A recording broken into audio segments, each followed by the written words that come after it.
Hey guys, I'm Kate. Welcome back to my channel. We're just a few weeks off from the start of NaNoWRIMO, aka just another reason that fall is the best season of the year. And to kick off my Preptober series, I really wanted to talk to you about how to be a plotter. Emphasis on a plotter because I am a plotter, just one, just me. This is just how I do it.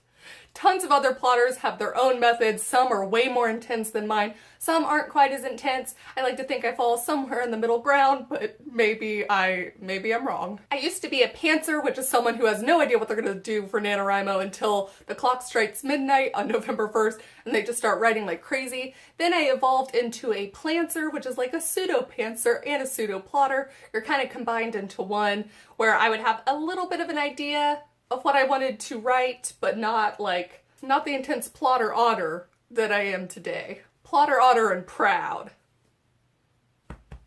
Proud. Being a plotter has truly transformed my NaNoWRIMO experience because a lot of the time I would get stuck halfway through November with no idea how to get to the end. I would have a good idea for the beginning, write 20,000 words, and then it would just be where I was at and then a far off end point, and I didn't know what I was going to do. And I know some people are pantsers for everything. They love pantsing.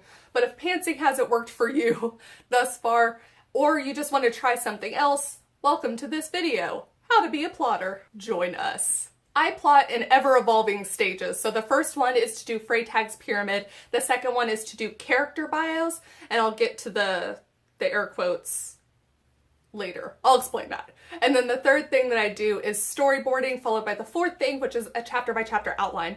3 and 4 kind of go together depending on how it comes to me at the time. So let's just jump right into it. So these stages kind of build on themselves. And so for the first one, Freytag's pyramid, what you do need to have before you go into this stage is a main character, a conflict, and somewhat of an idea of a resolution. You should also have maybe like some minor characters or like a setting. It's up to you, but if you have those 3 things to start with, you can build Freytag's pyramid. It's kind of, think of it like an exercise, like a writing exercise. Freytag's pyramid starts with the exposition, the rising action, the climax of the story, followed by the falling action, and then the denouement. Denouement? I don't know how to say that. It's whatever.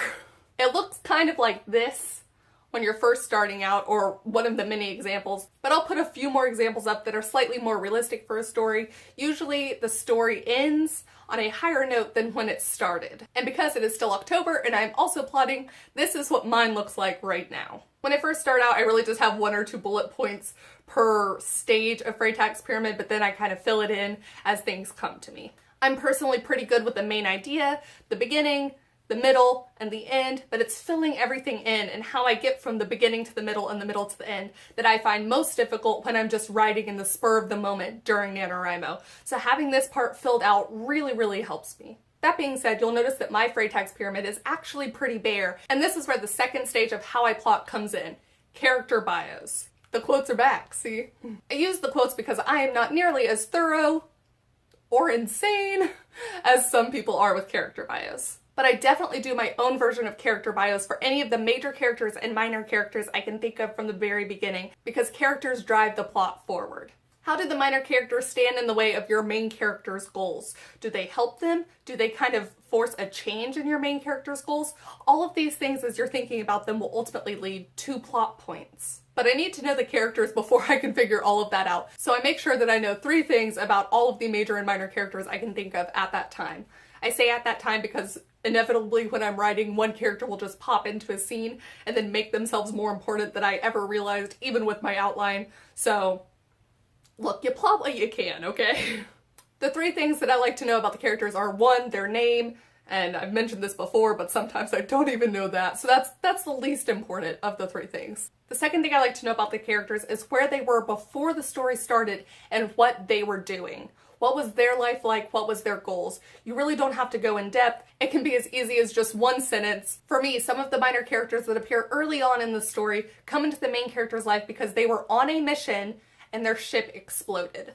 That is all I need to know about them to start. The third thing you need to know, though, is their motivations during the story. What are they after? It's not always the same as the main character's goals, and that, again, is where conflict is born. Conflict is born there, okay? Okay.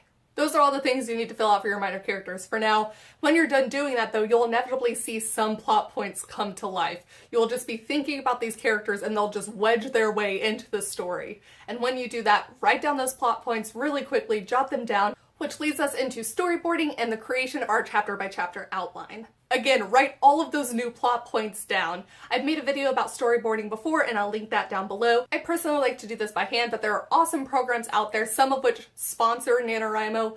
A very popular one is Scrivener, and you get a discount code at the end of NaNoWriMo if you win. But I do this by hand and I write down one scene at a time per note card. And on each note card, I like to put the character that is the most important for this scene.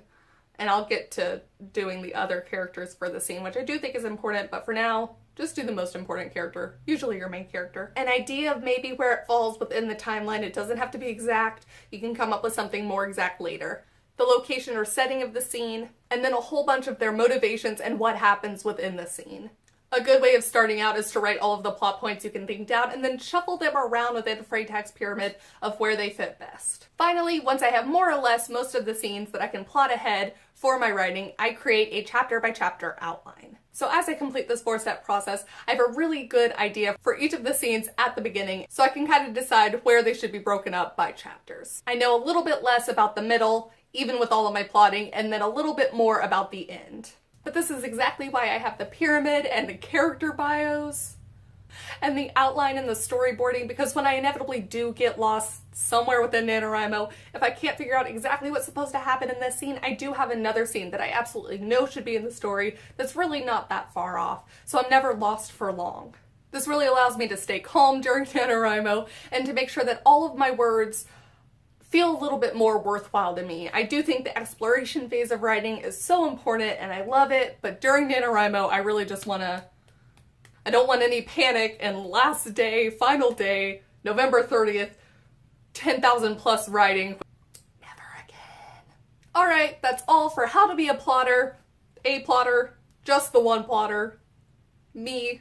Hopefully something in this was helpful for you. If you picked up any tips and tricks, that would be just so awesome. Please comment down below and let me know how you prep for NaNoWriMo. Do you have any tips and tricks that you'd like to share with me? I absolutely love reading them. I would love to hear about them. I'm constantly evolving this wonderful plotting process.